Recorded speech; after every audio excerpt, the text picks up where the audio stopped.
The rain-slicked window pane trembled under my fingertips, its cold bite mirroring the dread pooling in my gut. Outside, the city blurred into streaks of neon and shadow, a restless pulse that matched the throb in my temples. Sarah's text glowed on my phone, discarded on the coffee table. Be back soon, just grabbing drinks with the team. 2 hours ago. No call. No follow-up. Just those words, sterile and sharp, like a blade slipped between ribs. I stared at the screen, my reflection warped in its glass, a man unraveling, piece by quiet piece. Our apartment smelled of her. Jasmine perfume. Faint coffee grounds, the ghost of her laughter. I paced the hardwood floor. Each step a creak that echoed my unraveling thoughts. She'd been distant for weeks. Not cold, not cruel. Just off. A missed glance here, a too quick smile there. The kind of subtle shifts you dismiss as paranoia until they pile up like unpaid bills. I told myself it was her new job, the late nights at the law firm, the stress of climbing the ladder. But the weight in my chest whispered otherwise. I sank onto the couch, the leather sighing under me. Her scarf lay draped over the armrest, soft and gray, a relic of the woman who'd once curled into my side, whispering dreams of a house by the coast. I picked it up, the wool rough against my palms, and caught a faint whiff of something unfamiliar. Cologne, sharp and musky, not mine. My pulse spiked. I pressed it to my face, inhaling deeper, chasing the scent like a bloodhound. Maybe it was nothing. A coworker's hug, a crowded elevator. But my mind screamed. Whose scent is this? Whose ghost is in our home? The clock ticked past midnight. I scrolled through her texts, searching for cracks in her words. Last week, running late, client dinner. 2 days ago, need to prep for the deposition, don't wait up. Each message was a brick in a wall I hadn't seen her building. I opened her socials, something I'd never done before. Guilt prickled my skin, but I scrolled anyway. Photos of her laughing with colleagues, her hand on a man's arm. Eric. The name surfaced like a shark's fin. Her coworker, the one she mentioned too casually, too often. Eric said this, Eric did that. I clicked his profile. Private. Just a profile picture. Sharp jaw, easy smile, eyes that seemed to know too much. My phone buzzed, shattering the silence. Her name lit up the screen. I answered, my voice tight. Where are you? Still at the bar, Sarah said, her voice bright but frayed at the edges, like she was trying too hard. Lost track of time. You okay? The question stung. Was I okay? No, I was drowning in the space between her words. Who's there? I asked, hating the edge in my tone. Just the team. You know, Eric, Jen, the usual. Her laugh was thin, a cracked veneer. I'll be home soon, Ben. Promise. Don't rush, I said, the words slipping out before I could stop them. There's nothing waiting for you here. I hung up, my heart hammering. The silence that followed was louder than her voice had been. I stood, restless, and wandered to her desk. Papers, pens, a half-empty mug. Her chaos, usually endearing, now felt like a maze hiding secrets.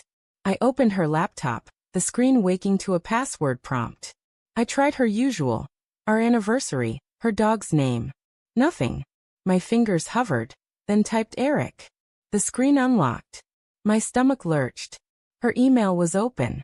I scanned the inbox, each subject line a jab. Case notes, meeting reschedule, drinks tonight? That last one, from Eric, timestamped 3 hours ago. I clicked it. Meet me at the Blue Haven. 9 p.m. Just us. My vision tunneled. I scrolled further, finding more. Missed you last night. Can't stop thinking about you. Each word was a shard of glass, slicing through the life we'd built. The door rattled. I froze, the laptop's glow casting my shadow on the wall. Sarah stepped in, her coat dripping, her face pale under the hallway light. Ben. Her eyes flicked to the laptop, then back to me. What are you doing? I stood, my hands trembling. Who's Eric? Her lips parted, but no sound came. She set her bag down, slow, deliberate, like defusing a bomb. He's a coworker. You know that. Don't lie to me. My voice cracked, raw with the betrayal I'd already swallowed. I saw the emails, Sarah. Just us. Can't stop thinking about you. What the hell is that? She flinched, her eyes wide, searching mine. It's not what you think, she said, but her voice wavered. A tightrope walker losing balance. We're just close. Work's been intense and close. I laughed, bitter and sharp. You smell like his cologne. You're never here. You're lying to my face, and I'm supposed to believe it's nothing. Tears welled in her eyes, but I couldn't tell if they were guilt or pain. Ben, I love you. I'd never. Then why's his name your password? The question landed like a slap. She froze, her breath catching. The room felt too small, the air too thick. I didn't mean for it to happen, she whispered, her voice breaking. It was just drinks, then talks, then. I don't know. I got lost. Lost. My chest burned, anger and grief colliding. You didn't get lost, Sarah. You chose this. Every step, you chose him over me. She reached for me, but I stepped back, the space between us a chasm. I didn't want to hurt you, she said, tears streaming now. I was going to end it. I swear. I wanted to believe her. God, I wanted to. But the cologne, the emails, the late nights, they were a map of her betrayal, drawn in ink I couldn't unsee. You already did, I said, my voice barely above a whisper. You broke us.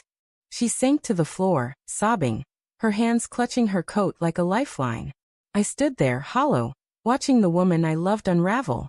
Part of me wanted to hold her, to pretend we could stitch this back together. But the other part, the one that tasted her lies, knew better. I grabbed my jacket, the keys jangling in my hand. I'm leaving, I said, the words heavy, final. Don't follow me. Ben, please, she begged, her voice raw. We can fix this. I paused at the door, the rain pounding outside like a drumroll to my exit. You fixed it already, I said, turning to face her one last time. You chose him. Live with it. I stepped into the storm, the cold biting my skin, and kept walking. Behind me, her sobs faded into the city's hum. But as I turned the corner, my phone buzzed. A text from an unknown number. She's not worth it, man. Trust me. My blood ran cold. Eric. He'd known I'd find out. He'd been waiting. The rain hid my tears, but not my rage. I kept walking, each step heavier, knowing the real betrayal wasn't just hers. It was the game they'd both played, thinking I'd never see the board.